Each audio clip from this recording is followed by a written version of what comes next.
With our understanding of emotion, let us look at the application side of our understanding.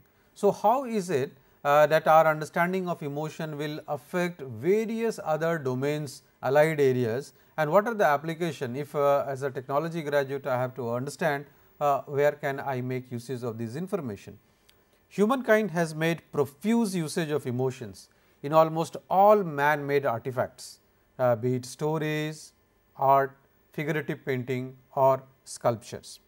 Sometime back you had seen the musculature analysis, that how certain specific areas of facial muscles, they actually decide the level of the expression, or when you have to increase or minimize the intensity of the expression.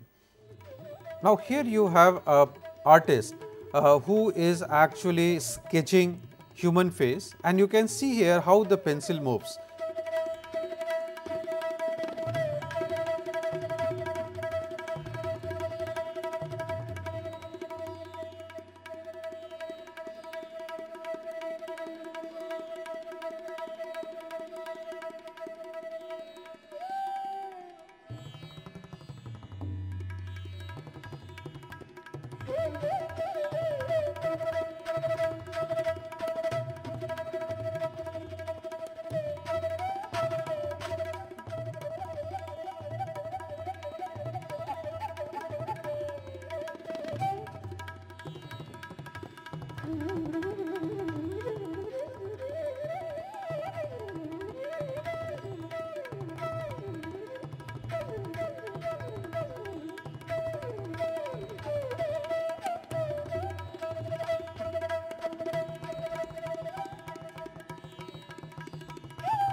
Now, each stroke here of the pencil actually defines that fine certain specific expression is being put on the face.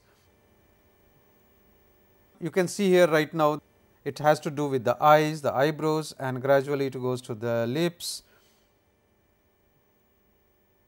Can you sense the expression on the face, the emotion on the face? And now you have special strokes. These are the strokes that actually helps you understand exactly what emotion has been put on the face.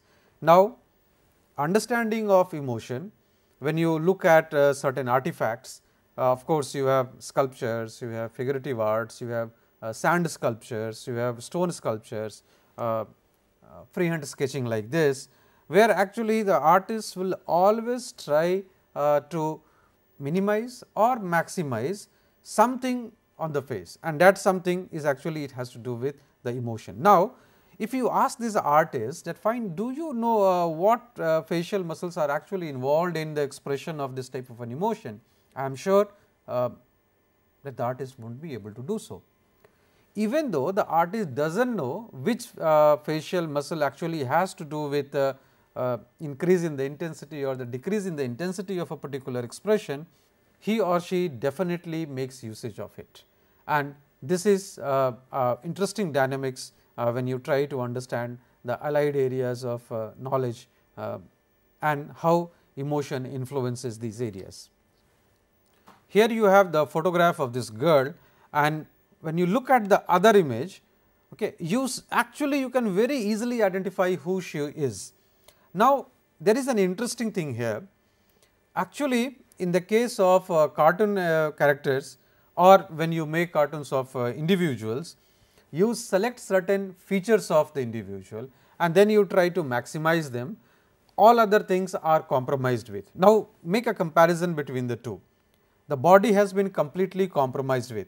The primary focus is on the face and certain features have been taken into account. Now, even though you are not shown the photograph, for those who know this girl, the moment you look at this cartoon, you can very easily identify who she is. Let us now look at the products and emotions. Look at this sketch. You find that it expresses something. This face shows some expression, and this is certainly different from the other face. The third one, and you now see the fourth one. Can you think of products that would resemble to such type of sketches?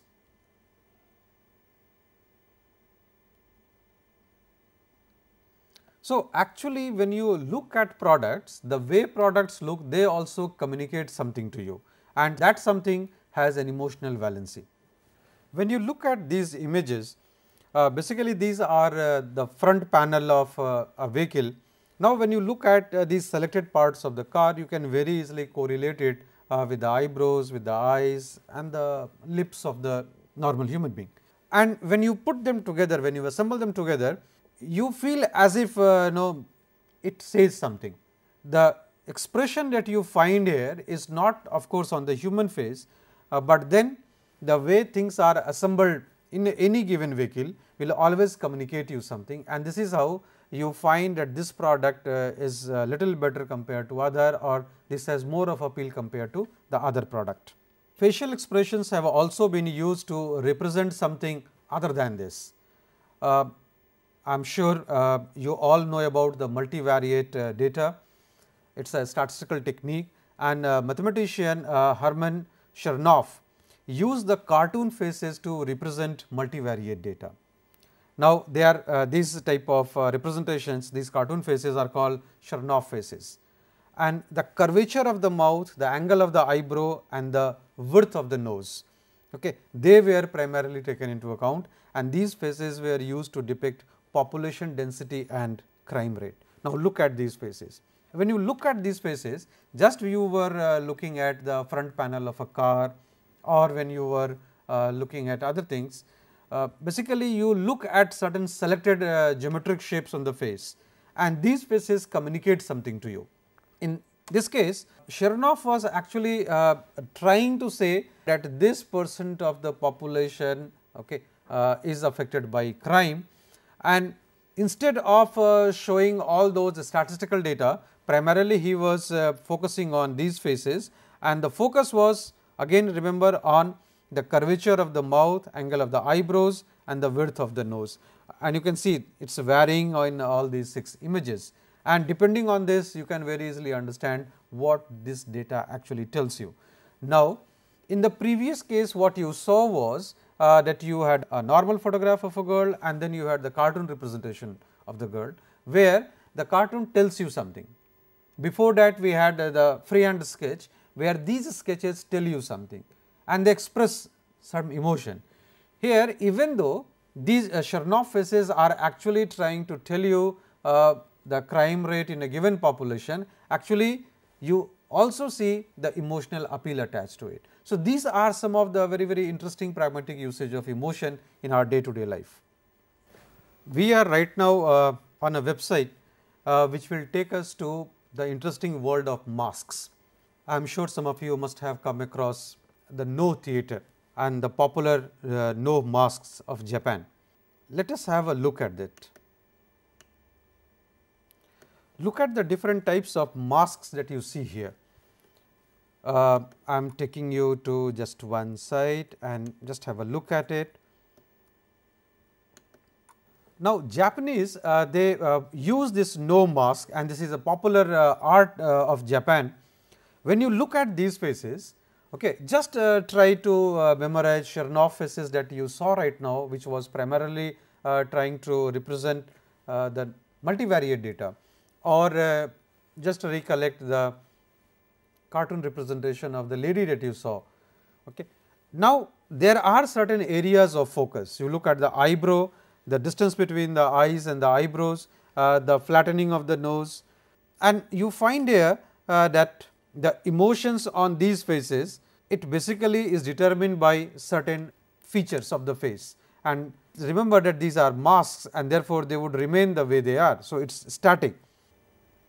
You see once again here another set of expressions here on the face, but then how Japanese they put these masks on their face when they perform.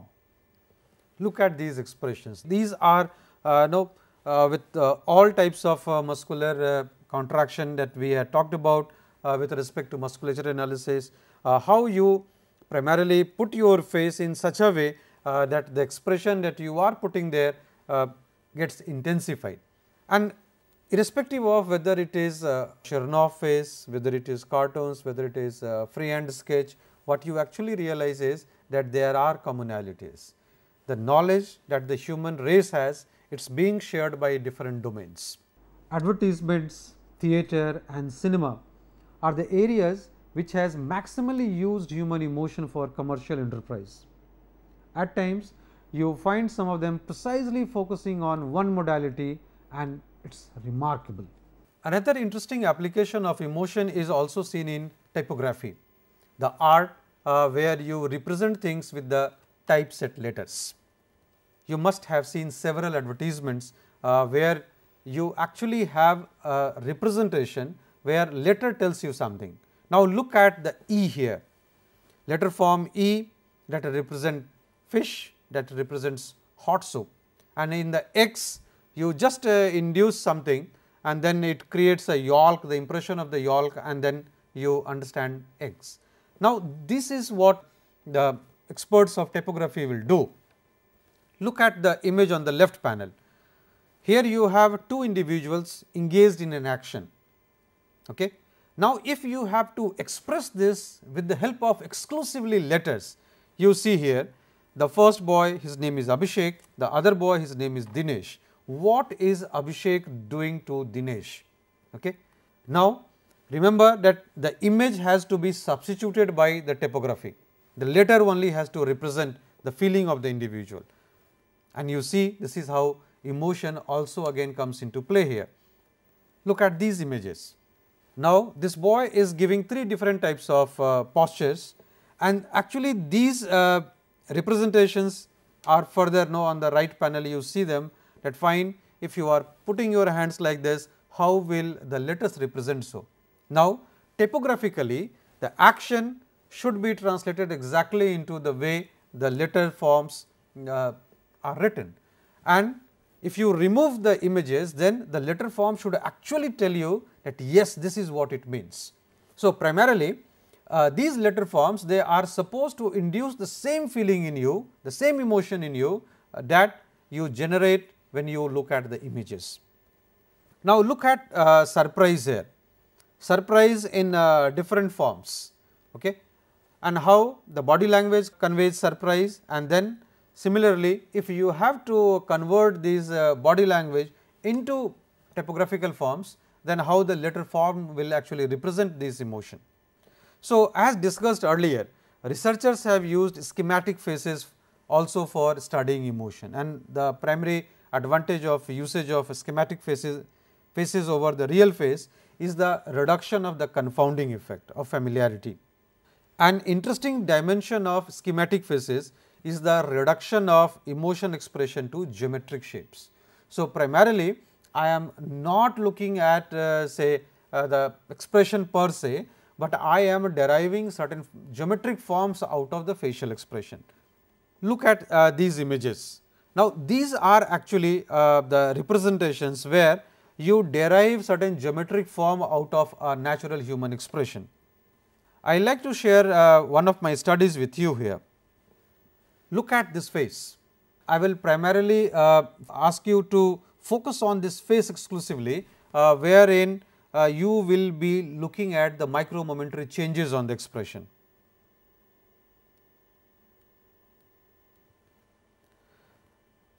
So, this is the expression, and then you see the variation, the changes on the face, And with each change that you see here, you find that the expression of the given emotion, it gets elevated, it increases. Can it be possible to convert these changes into certain geometric forms? This was the task that was taken, and these were the key points. Here you see the face, these were the key points, and the whole face was converted into certain geometric shapes. So, as you see here, you have different points of focus here, and then using a software that was exclusively developed for this very research, the distance, horizontal and the vertical distance was calculated between the point of focus to derive what type of geometric shapes actually figures out. In this very study, using eye tracking, what was attempted was that find when the subjects they look at this face, where do they focus upon, what are the points that are selected on the face. Look at this video.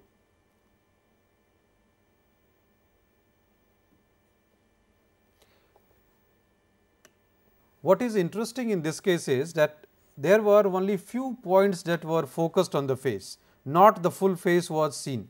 Now, look at the scan path video. What you saw right now was the part of the face that was actually visible depending on the duration of the focus and of course, the point of focus on the face. Now, look at the scan path to get a very clear idea how randomly subjects look at the face, what are the points that they focus upon, and then the total duration of eye fixation.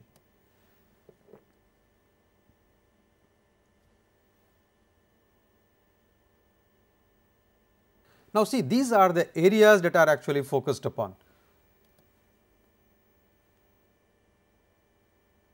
The total time invested on the face and primarily the point of focus on the face from where you can derive certain geometric shapes.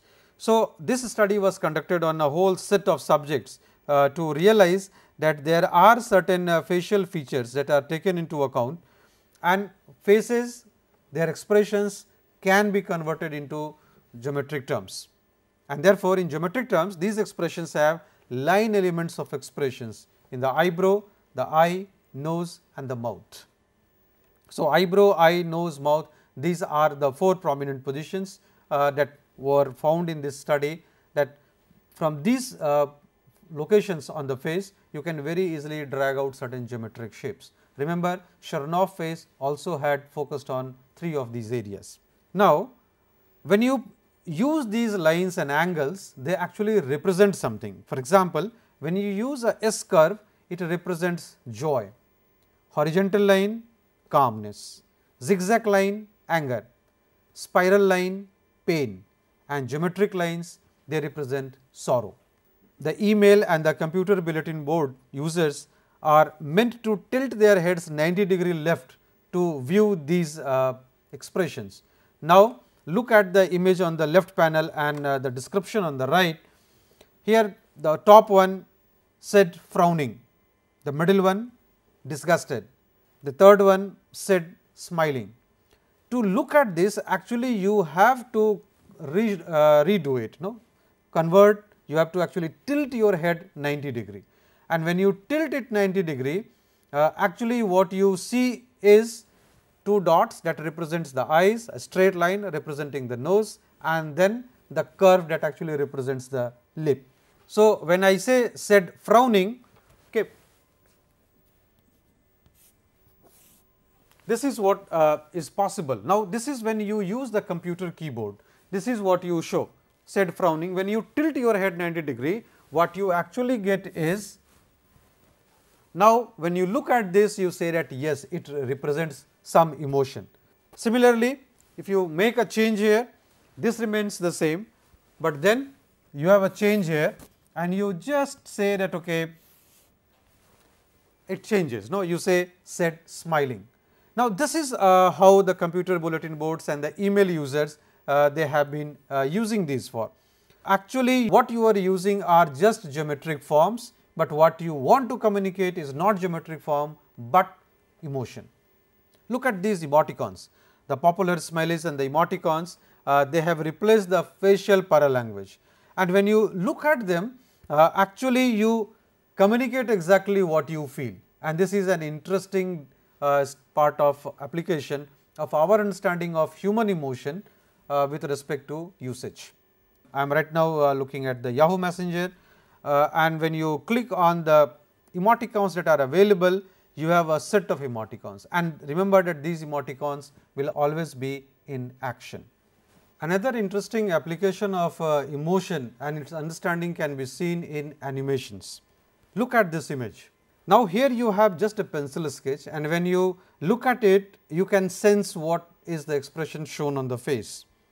What an animator actually does is that he will have a set of such sketches, and then when you look at them in isolation, for example, if you look at the second row of expressions, you can very easily make out that one is screaming, one is no one has the flower in the hand and is taking a smell, is mesmerized to have that pleasant smell. The third case, when one plays an instrument, and likewise in on each of these line sketches, you see some emotion getting represented.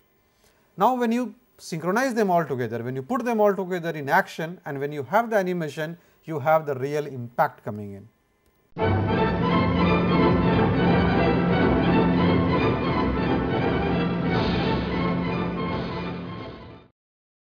Look at this video.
I must tell you that the animator was in close touch with a psychologist while making this film.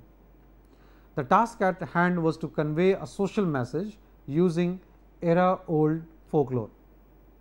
Besides storyline and skills of animation, it was important for him that the figurative expression in each frame should exactly match human emotion in the natural setup.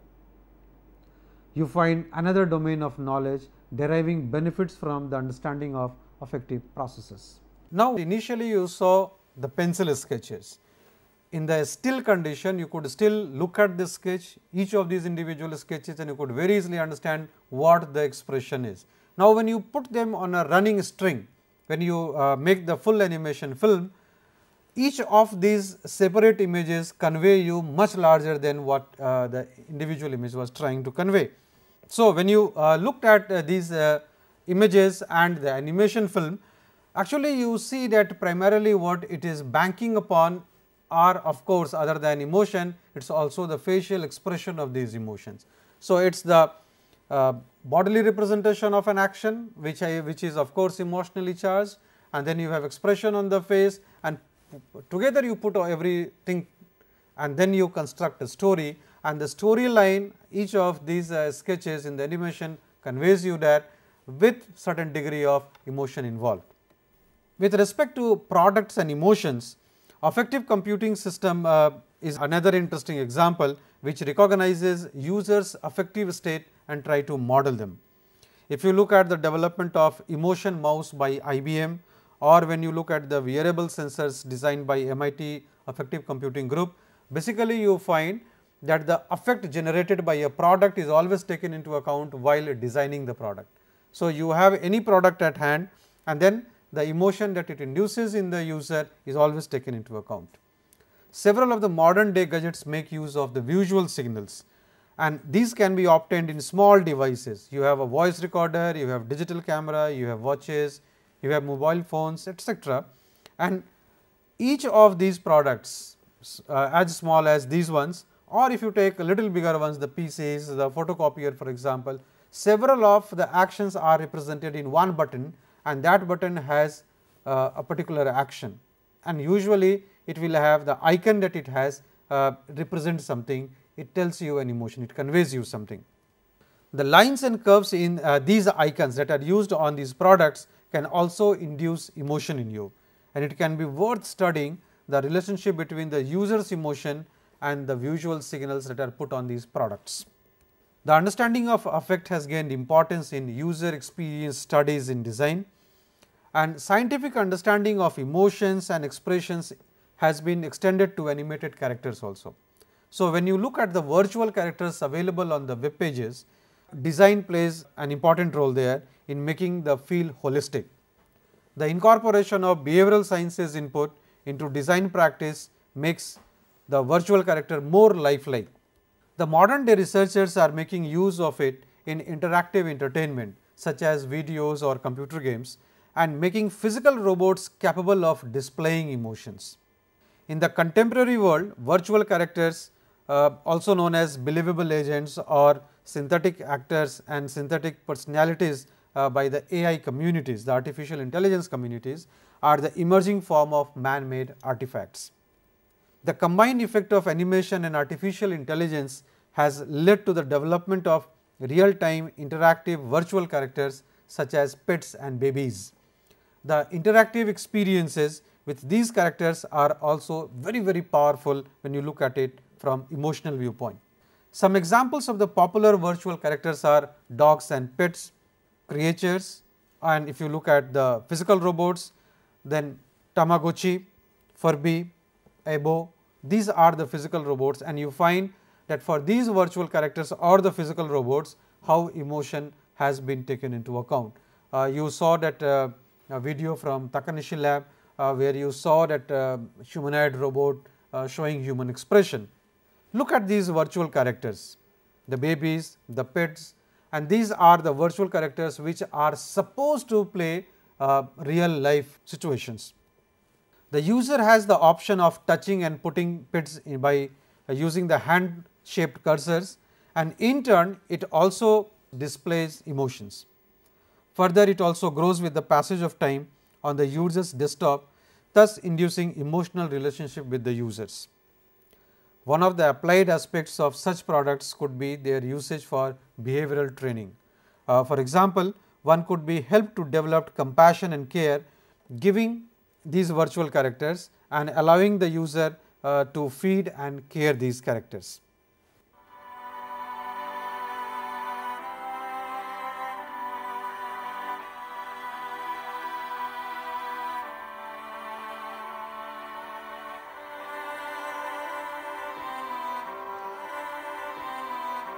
The reason I am showing you this is that it is important not only to visually represent emotion, but even it can very easily be induced simply by certain auditory notes. In this video game, you have an emotion that automatically gets invoked in you once you listen to the music. The animal is supposed to cross the trench and you have to help the animal. Now, one of the pragmatic usage of understanding of emotion is that you are actually trying to convey the very feel that a human being should be helpful. To convey the attribute, what you want the child to do is to play the game, and while playing the game, what the child does is that it provides that wooden block to the animals so that it can easily jump and cross the trench, but then compassion, love, care, these things gets communicated during the game.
Emotional experiences during system usage are another area of application of our understanding of human emotions. In an interesting study, Turing and Malke in 2007, they conducted a set of study where simulated design of two mobile phones was tested for their perceived degree of usability. Now, there was a variation in the visual aesthetics. These were the designs of the mobile phone, and then how the users will appreciate them depending on their visual aesthetics, that was the target. Measurement of perception and emotion aroused by these designs was measured. You remember we had talked about the facial muscles and how different facial muscles are actually taken into account when you are trying to understand emotion. Now, what was done in this usability design research was that the electromyographic signals, the EMG signals that actually records the muscular contraction and rarefaction, these signals from the zygomaticus major and corrugator supercilii muscle sites were recorded as a measure of facial expressions. Now, these are the two facial muscles that command smiling and frowning reactions.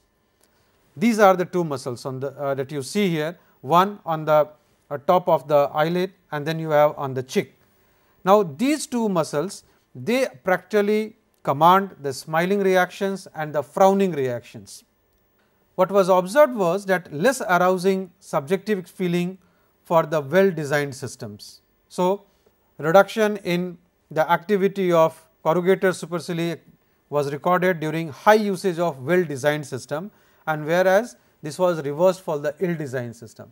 Now, when we studied initially, when you saw those images and we saw the facial muscles, what we were actually looking at was the different facial muscles and how they manipulate our expression. And then we also try to understand that if you have to maximize an expression or if you have to reduce the intensity of an expression, these facial muscles, they play the role. Now, The same facial muscles have been taken into account in this study also. Using the product usage, how good you feel, whether you smile or you frown while using the product, what the researchers tried was that these mobile phones, which one would finally succeed in the market, that was the target. But to understand which type of visual aesthetics would be pleasing and would be finally it will succeed in the market, primarily what you bank upon is the emotional arousal, and once again you look at the usage of facial expressions. Measurement of these expressions are another interesting area of study, and for that non-verbal self-report instruments have also been used, where pictograms are used instead of the words to represent emotional responses. The self-assessment mannequin, or popularly called the SAM, they ask the subjects select puppets best representing their emotions, and some of you must have come across PRMO, where the subjects report emotions generated by products using expressive cartoons animations. So, we saw the animation here. Now, you can use the same animation for films, you can use it for some other purposes, and you can also use the same cartoon animations for assessment of emotions. Now, product emotion measurement instrument, or what is called as PRMO, it measures 14 emotions. Desmet came forward with this, and it has been further revised, where you have a set of pleasant emotions and a set of unpleasant emotions: desire, pleasant surprise, inspiration, amusement, admiration, satisfaction and fascination. These are the 7 pleasant emotions. The unpleasant emotions are unpleasant surprises, dissatisfaction, disappointment, boredom, disgust, indignation and contempt. Now, you see here all the 14 measures, you saw the full list here, the pleasant and the unpleasant emotions. These pleasant and unpleasant emotions, they are actually portrayed here in the form of dynamic facial, bodily and of course, vocal expressions. And therefore, this is an interesting way of assessment in product related research, where how comfortable you feel with the product has to do with with these representations, where the dynamics, the cartoon animations that you see here, they represent your feeling. And of course, as I told you that instead of having scale where words are there to describe your feeling, you could very easily have the facial expressions. So, here you have no hurt, that is 0, it is a 10-point scale, no hurt to hurt little bit, hurt little more, even more, whole lot and then the worst. And then when you look at the face, okay, attempts have been made wherein you can actually substitute the words with these facial expressions. We have talked about several concepts at length, and this is time for us to recapitulate.